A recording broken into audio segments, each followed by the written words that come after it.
လောက်သမားများအနေနဲ့အနေဆုံးခကျင်းဝင်နှင့်ချိန်ပိုအတွက်တရားဝင်နှုံးထားများတရားမျှတမှုမရှိသောအလုပ်ထုတ်ပယ်ခြင်းနှင့်အန္တရာယ်မကင်းသောလုပ်ငန်းခွင်ခြင်းတွေများအပါအဝင်ကျွန်ုပ်တို့၏အလုပ်သမားအခွင့်အရေးများကိုမကြာခဏချိုးဖောက်ခံရသည်ကျွန်ုပ်တို့၏လုပ်ငန်းခွင်များတွင်အလုပ်သမားဥပဒေများကို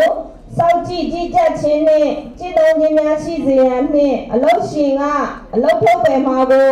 စိုးရိမ်ကြောက်စရာမလိုပဲရွှေ့ပြောင်းလုပ်သမားများအသုံးပြုနိုင်သည့်တိုင်ကြားရေးရန်တရားများကိုဖော်ဆောင်ပေးရန်ထိုင်းဆိုရအားတောင်းဆိုပါသည်လူသမားများအနေနဲ့မွေးဖွားခွေရေးနဲ့အလုပ်ထုတ်ပတ်ခြင်းမှာအကောက်အပေးခြင်း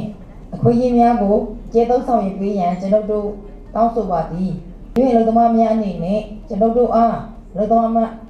များဖြင့်အစီအမံပြုပေးပါရန်နဲ့လူသမားများဥပဒေအောက်တွင်အပြည့်အဝအကောက်အပေးရန်ကျွန်ုပ်တို့တောင်းဆိုပါသည်မပုတ်တင်ခြင်းနဲ့တရားဝင်ဖြစ်၍အခြေအနေကိုထိသိသည့်စနစ်များကိုယူရှင်းလွယ်ကူအောင်ပြုလုပ်ပေးပါရန်တောင်းဆိုပါသည်